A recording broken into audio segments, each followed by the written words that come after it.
24 hours. That is all it took for the AI world to go completely insane. A $950 billion valuation. Hackers weaponizing AI to break two-factor authentication. Google plotting to launch data centers into orbit on a SpaceX rocket. North Korean operators running thousands of AI-generated exploits in a lab. If you blinked yesterday, you missed a turning point. So let us burn through every single bombshell before the next one drops on top of it. Start with the scariest headline. Google's threat intelligence team confirmed the first known case of cyber criminals using artificial intelligence to build a real zero-day exploit. Not a research paper. Not a tech demo.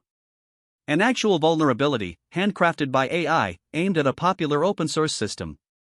The bug lived inside a widely used Python script and let attackers bypass two-factor authentication. The goal, Google says, was a mass exploitation event. Translation: they planned to break into a lot of people at once. Google says the campaign was disrupted before it ever triggered in the wild. Researchers spotted the chatter, traced the code, and quietly disclosed the flaw to the vendor. But the precedent here is bigger than the patch. For years, security teams told us AI cyberattacks were coming soon. Soon just ended. The line between an academic paper and a live criminal tool has officially collapsed, and every defender on the planet noticed at the same moment. It gets worse. Google also flagged the North Korean military hacking group tracked as APT-45 running AI-driven exploit factories. Researchers say the team used generative models to test and validate thousands of attacks against real software flaws. Think of it as automated weapons testing, except the targets are companies, banks, and journalists. Chinese state actors are doing the same thing in parallel. The cost of attacking just dropped through the floor, and security budgets are about to explode. Then there is Prompt Spy. Researchers uncovered live Android malware that hijacks Google's own Gemini model to navigate phones autonomously. The malware reads what is on the screen, decides what to tap, and generates commands in real time, like a human attacker living quietly inside your device. Banking apps, private messages, photo libraries, all interpreted by an AI that does not even need to phone home for instructions. The age of self-driving malware is officially here, and it travels in your pocket. On the defense side, Microsoft fired back with a multi-agent system internally called Dash. It is built to hunt for vulnerabilities the same way a team of elite human researchers would. In its first real run, Dash uncovered 16 previously unknown flaws inside Windows networking and authentication, including 4 critical remote code execution holes. Those are the kind of bugs ransomware crews dream about. Microsoft found them first, with AI doing the heavy lifting, and patched before anyone outside knew they existed. Now zoom out. If AI can write exploits and AI can find exploits, the entire cybersecurity industry just turned into an arms race between two robots. Defenders need bigger models. Attackers need cheaper ones. Palo Alto Networks now openly warns that AI-powered attacks will be the new normal within months, not years.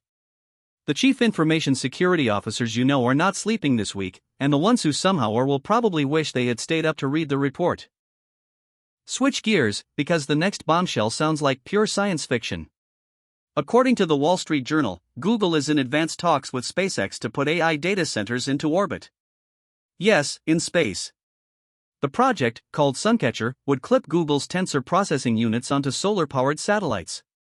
Constant sunlight up there. No cooling bills. The cold of deep space acts like an infinite radiator. If this actually flies, the cloud literally becomes a cloud, floating hundreds of miles over our heads. Google plans to launch prototype satellites by 2027. SpaceX is now pitching investors that orbital compute will undercut ground-based data centers within just a few years. And the timing is not random. SpaceX is racing toward a roughly $1.75 trillion IPO later this year, and an exclusive Google partnership for space compute is exactly the kind of headline that justifies that price tag. Whether the math actually pencils out, that is an entirely different fight. Critics call the plan absurd. Building, launching, and servicing satellites is still vastly more expensive than racking servers in Nevada. But the real bottleneck is not money anymore. It is electricity. Earth-based AI data centers are devouring more power than entire countries, and grid operators are tapping out. If you can move computation to where the sun never sets, you unlock unlimited clean energy and zero zoning battles. That is the strategic bet Google is now making in public. Now the money story, and this one is jaw-dropping. Anthropic, the maker of Claude, is reportedly in talks to raise between $30 and $50 billion at a valuation that could reach $950 billion. Read that again. A nearly $1 trillion private company. In the same window, Anthropic announced a $200 million partnership with the Gates Foundation, aimed at deploying frontier AI for global health and development. Foundation money plus frontier AI is about to rewrite philanthropy. Even more striking. According to the latest Ramp AI index, Anthropic has officially overtaken OpenAI in business adoption. Anthropic's enterprise share climbed to roughly 34.4% of companies in April, up nearly 4 points in a single month. ChatGPT is still the household name on phones, but inside corporate IT departments, Claude is quietly winning the contracts. It is the first time the underdog has flipped the leader in this dataset, and the boardrooms are openly noticing. Of course, OpenAI is not standing still for a second.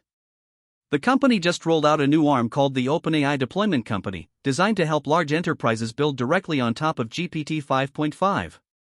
Days earlier, OpenAI signed a strategic partnership with Danish pharmaceutical giant Novo Nordisk, the maker of Ozempic. AI will plug into drug discovery, clinical trials, manufacturing, supply chains, and commercial operations. That is the entire pipeline of a Fortune 100 drug maker, handed to a model. And then there is the cyber arms race at the model level.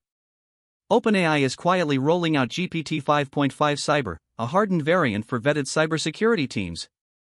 This week it announced it will grant the European Union early access for safety review. Anthropic, meanwhile, is holding back on its most powerful model, nicknamed Mythos, releasing it only through a private cybersecurity initiative called Project Glasswing. The biggest AI labs on Earth are now treating their best models like classified weapons systems. Google's I/O conference lands May 19th, and the leaks are wild. Reports say Google plans to unveil a new Gemini model targeting GPT 5.5 territory, stopping just short of Anthropic's Mythos in raw capability. On top of that, Android itself is being rebuilt around Gemini. The model will move across apps, read whatever is on your screen, and complete tasks that today still require 5 swipes and 3 logins.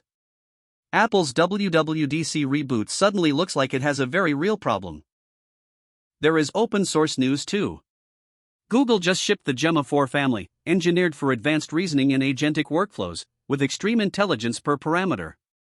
Translation: smaller models that punch like much larger ones. At ICLR 2026, Google researchers also unveiled TurboQuant, an algorithm that slashes the memory overhead of the dreaded key-value cache, one of the biggest cost drivers in serving large models. Cheaper inference is coming fast, and the entire startup stack just got dramatically more attractive. In Europe, SAP made one of the loudest moves of the entire quarter. The German enterprise giant placed a roughly $1.16 billion bet on an 18-month-old AI lab called NemoClaw. That is over $1 billion for a company barely out of seed stage. SAP says the deal locks in sovereign European AI capability. Critics call it a Hail Mary against the US labs. Either way, Europe is finally swinging at the AI race with serious money. Infrastructure money is heating up everywhere. A startup called Gridcare just closed a $64 million Series A led by Sutter Hill Ventures and the legendary John Doerr, framing its mission as power acceleration for AI. Translation: they help data centers get electricity faster. Because that is the real bottleneck now. Not chips. Not models. Power. The race to feed AI is reshaping utilities, geopolitics, and even how brand new cities are being zoned in the American desert as we speak. Regulators are finally scrambling to catch up. Microsoft, Google, and xAI have all agreed to let governments stress test their frontier models before public launch. The deal grants regulators early access for safety review, the closest thing the industry has ever had to a real licensing regime. The US and China are even sketching shared guardrails around autonomous weapons and biosecurity. Cooperation between the two superpowers on actual AI rules. That sentence alone is historic enough to stop the scroll. So here is the real headline of the last 24 hours. Artificial intelligence is no longer just a chatbot conversation. It is launching satellites. It is breaking authentication. It is hunting software bugs faster than humans can read them. It is reshaping pharma, finance, defense, and even philanthropy in the same week. The dollar amounts are bigger than the budgets of small nations. The timelines are measured in weeks. And the people building this future are not waiting for permission.